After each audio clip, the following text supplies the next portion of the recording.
Imagine when you're trading, you know exactly when to strike and exactly when to sit on your hands. Not reacting, not guessing, just in pure flow with the market. My name's Mark Hutchinson. I've been trading for 18 years in the financial markets, and over the past 5 years, I've built an in-house fund to over 10 million in collective capital.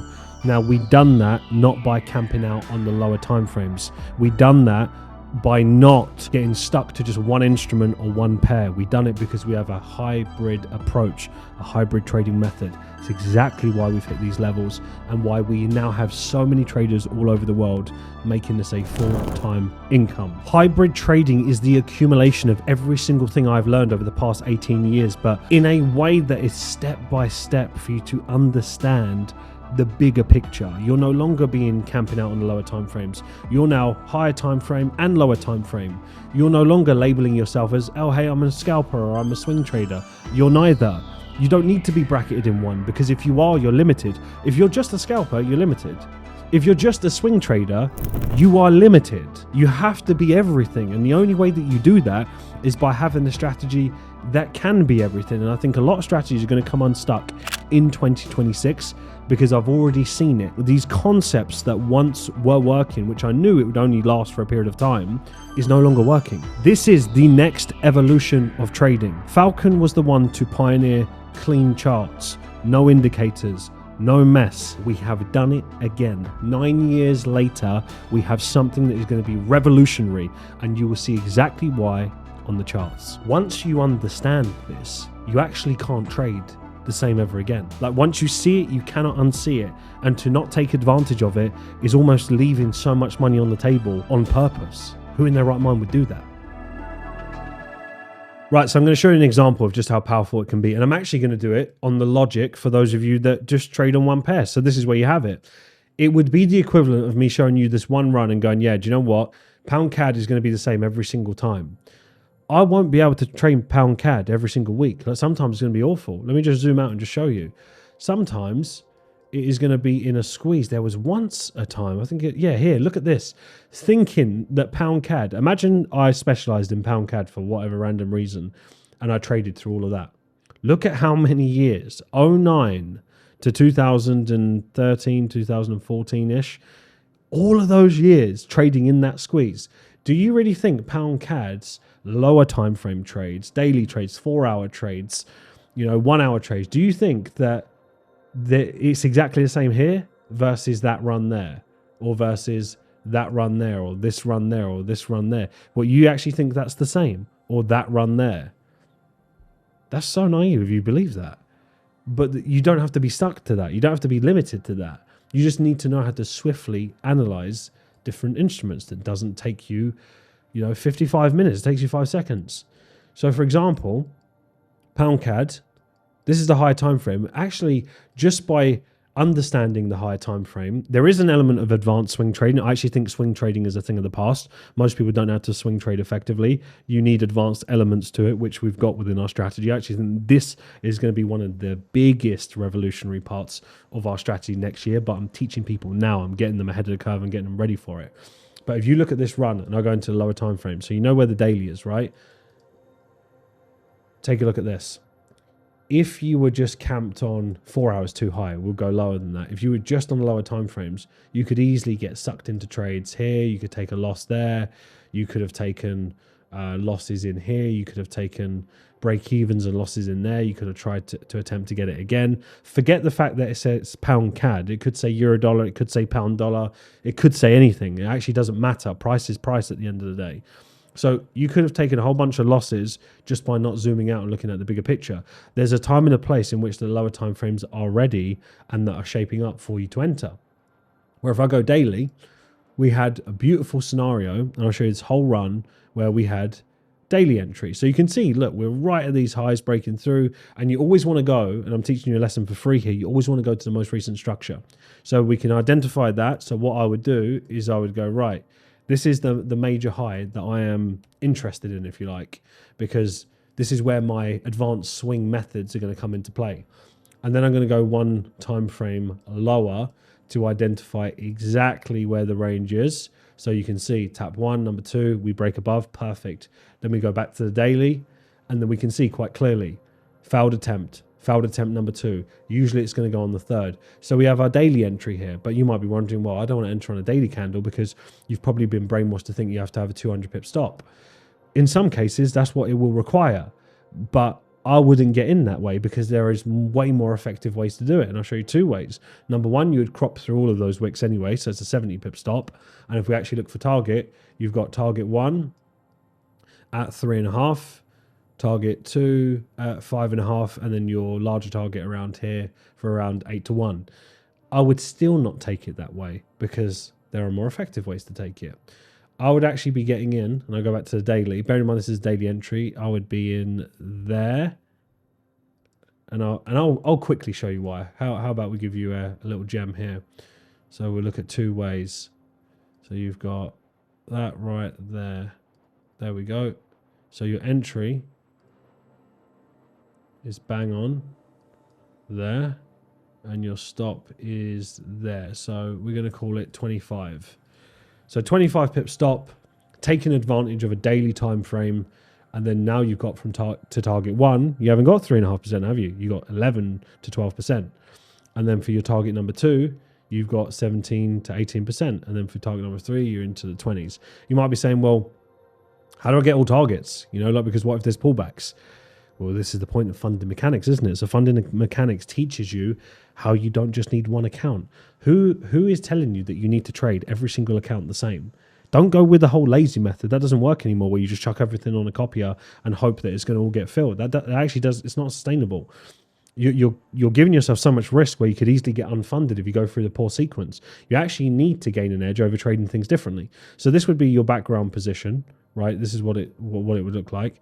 I'm just going to roughly, this is not exactly because I've moved it around, but just so you're aware, that's our daily. So what I'm going to do is go right. That's our daily entry. And then we're going to work our way through our time frames, and we're going to see how many entries we actually get on a run like this. So we have 4 hour, wouldn't have been tagged in, so that's not an entry. And then we have our 1 hour right here, right there. So you would have been tapped in, stop above the high for about, there you would have gone like 30, 33-ish, something like that. And then you've got that trade that you're holding. So you're at least going to target 1 in this scenario because you're positioned so high up. It would be the equivalent of, you know, in part 1 when I spoke about these smaller stop losses and not letting winners run, it would be the equivalent. Let's say you are someone who specializes in euro dollar, and you're now taking trades right here when you're positioned like beautifully for a big run. Imagine you take, it cracks me up even thinking about it. Imagine you take 2% there, or like you take a 1-to-1 here and think you have an edge. You don't have an edge. You have a misunderstanding of the higher time frame. Like there's a time and a place where, yeah, you do need to be in and out because you're trading into a low or you're buying into a high, but you don't position yourself in almost like the best area with a daily time frame and all the confluences and go, yeah, I fancy taking a 1-to-1 there. Like that's just stupid. It just is. And I can show you so many examples of why you'd be capping yourself. That's why you don't get to where you want to be, is because you think the market is the same all the time. You don't know high time frame, you don't know positioning, you don't know sequence, so you think that the risk is the same in every area. It's not. It absolutely is not. So let's say that's your second trade, and you have your third trade, which is in here. So I'm going to move that to one side. So you have your second one. All right, we'll move that over here. And then we have our entry. We can actually still take it on the 1 hour. Right, so we have our entry there. Identical entry. Fibbed. I'll even show you. Right. Fibbed there. Tagged in. Right here. Stop on this one. 20 pip stop. And you can refine to the 15 minute. So that's your entry. Rather on this one, when you get into the lower time frames, this is the tactic, right? You don't always want to be in every position for the same duration of time. So let's say you got your 8-to-1 here to your low, so something of significance. So you got tagged out 8-to-1. There's going to be scenarios in which you don't even need to do that. So you see this inflection point to the left where we had that prior consolidation. You're already at 4-to-1. I always aim for over 3, but that's what you really want. So at this point, you could have your lower time frame entry where you've gone right. Let's say you did actually just bank 3-to-1. at least on a run like that, you don't have to be looking at, oh, this trade ran for like 20% and I got away with 3. No, you took 3% on one account that might have made you 6 grand. But then meanwhile, you've got a background position, you've got a swing style position, you have an advanced swing style position where you almost have a lower time frame stop on a higher time frame candle. Do you know how difficult it is to find a strategy that can do that? So you have your trade there. And then you also have your secondary trade. This is like a short-term one. So on the 1 hour, you have your entry just above there. So again, sort of 25 pip stop. And then to the low, we've got our 3 to 1. Yeah, we do. So again, you'd be in and out of one. Another 5 grand, 6 grand, depending on account. This one didn't quite make it, so there's no trade there. And I would say average trades here. This you wouldn't be trading there anyway because we're at the bigger target of 1. So you wouldn't be trading there. So what you actually have here is a combination of lots of different trades. And I'm not trying to milk it. There's actually more, but I would say they're a bit too aggressive. I'm just going to go with these ones. So you've got your daily one, which is 12-ish%. Then you've got your 8.3. And then you also have, yeah, there's another trade in there. But we won't even get into, there's so many trades, it's crazy. But then you've got your 2 lower time frame trades. So if you collectively imagine that, let's say you've got you're on our in-house fund, you're not going to be penalized by holding your position. Like you can swing that if you like, or hold it for the longer run. So you've banked your 12%. You've also banked your 8%. So you're looking at 20% on your larger accounts, if you like. But then you've also had a couple of 3% of like quick wins where you basically, you want to get paid now and you want to get paid later. You don't just want to get paid now and then not get paid and then lose and then undo all of your funding. That's actually what you don't want to do. You want to be able to capitalize on these runs when you can milk it. Now, there's a time and a place in which, like, think about if a stock had been selling off for a long, long period of time and you had it at the most incredible area of value and you went, you know what, I'm going to buy the stock. Let's say it was Tesla at the time, right? And you're buying it right here. It would be the equivalent of you going, right, I'm buying and I'm in a position where I'm liquid, so I've got the money to do it and I'm in an incredible area and I'm going to go, right, I'm going to buy it here and I'm going to exit right there. You'd be like, that's foolish. Why would you do that? You're positioned so well that you would never. That would be the equivalent of you going, right, I'm going to buy here and I'm going to get out for, you know, like $2,000. Yet you could have made like $60,000. You would never do that. And you would inherently understand, no, I've positioned myself really well. I'm going to buy it and I'm just going to leave it now for a period of time. Why? Because it has the potential to do something. And what you're doing is that you're going into the lower time frame, taking a trade and going, I don't even understand that this has the potential to do something. Where is your edge? There's no edge there. You actually have a lack of edge.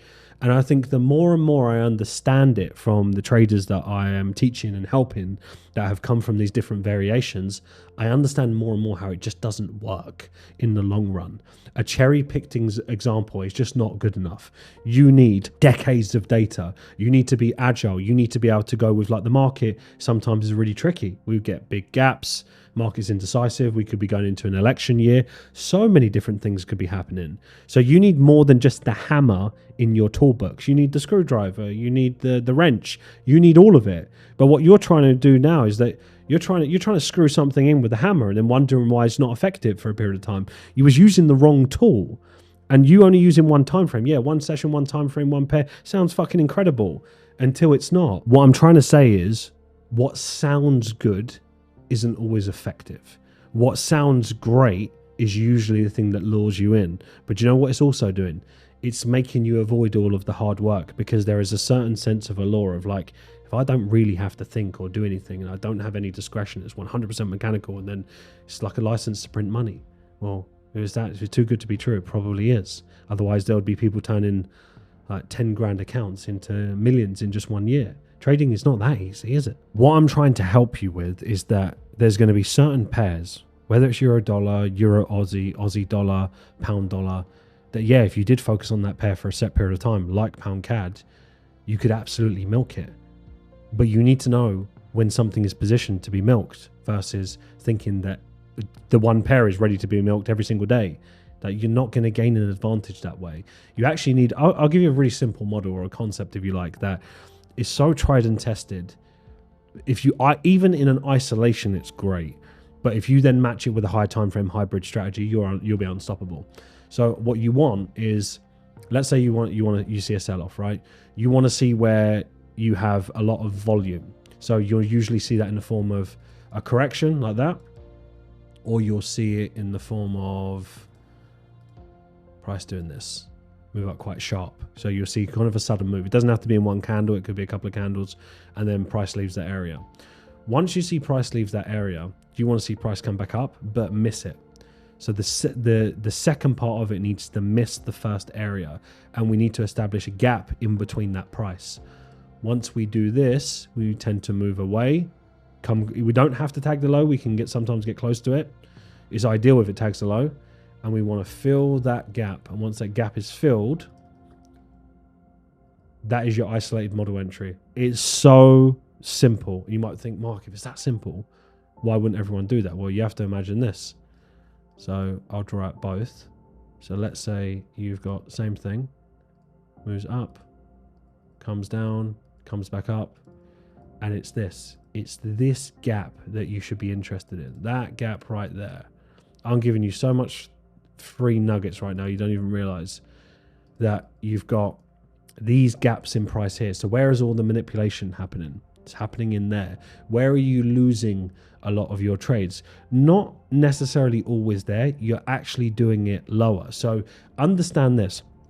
The market is always going to seek the highest amounts of volume. It's going to seek that liquidity. That has always been tried and tested. You can see that all the way through. Fine. So where do you get caught out? Well, a lot more people get caught out earlier than they do later. So lots of people get caught out right in the zone, if you like. That's always been true because of where their orders are and their tight stops.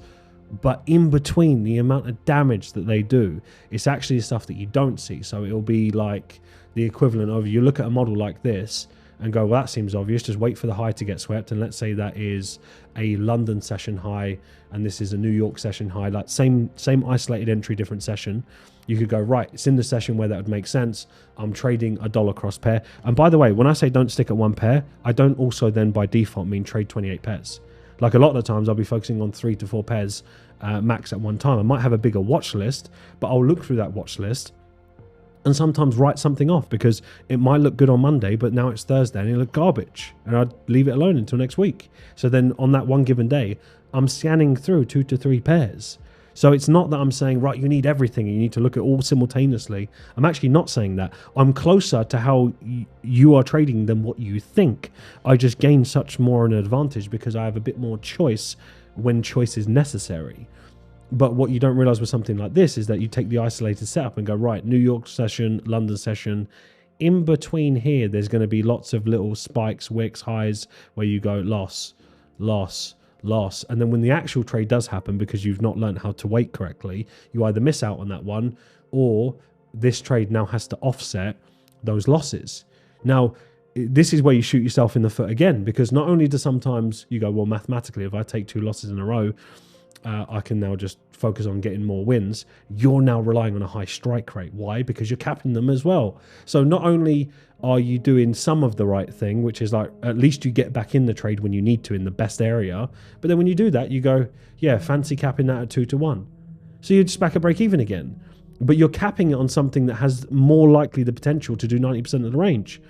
So you're almost going, right, these winning trades that I take have the potential to make me on average 6 to 1 almost every single time. But what I'm going to do is go, I like a 1 to 1 on that. What the fuck? Like, it doesn't even make any sense. And the data doesn't even make any sense. So you have to understand what you're doing, why you're doing it. But in an isolated setup, whether you have this or whether you have this, there is so much gems in what I've just taught you. You're going to see it. Once you see it, you can't unsee it. And you have to avoid what I would say, where is the noise? The noise, just strip some of this back. The noise is here and the noise is here in relation to the structure. It will be just below the area of where the most volume will be.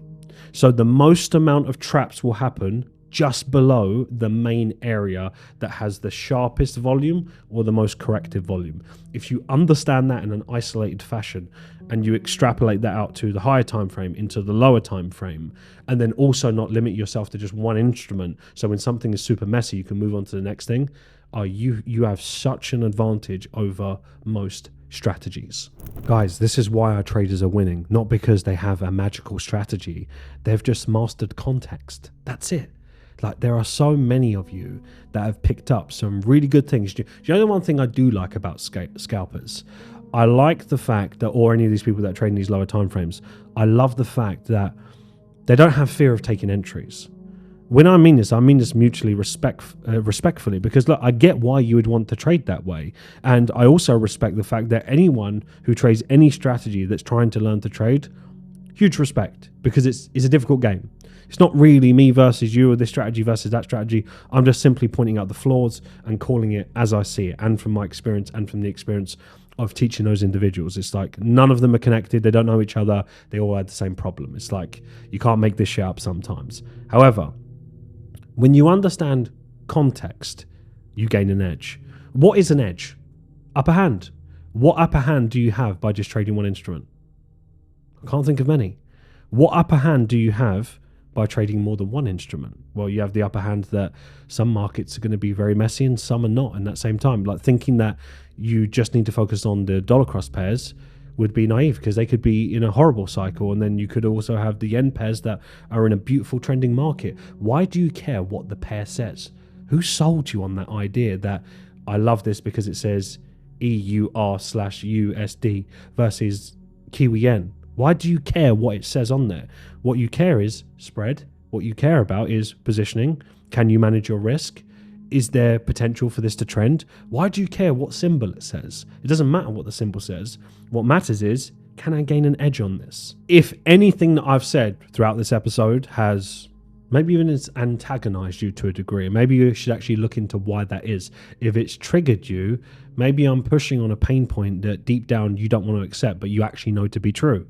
So you've got to be able to leave your ego at the door. Like, it's nothing personal to you. I just want you to win. I don't want you to be stuck in this rabbit hole for the next 3-4 years, chasing something that just isn't really an effective long-term strategy, doesn't have the longevity. And if you're interested in learning more about hybrid trading and the hybrid model, then you can actually gain access to Falcon for free for 7 days. You can click the link in the description. All of it's there, and you can start to understand how we trade, why we do what we do, and you'll be able to wrap your head around this so much more. You can even book in a call with one of our team members that will just walk you through it, so you know, is this going to be the right fit for you? Like, it's really there. Look, Falcon isn't going to be for everyone. I can completely agree with that, but it's for the people that are more open-minded to not just being stuck on one thing, and more open-minded to the idea of, think about your trading journey as a whole.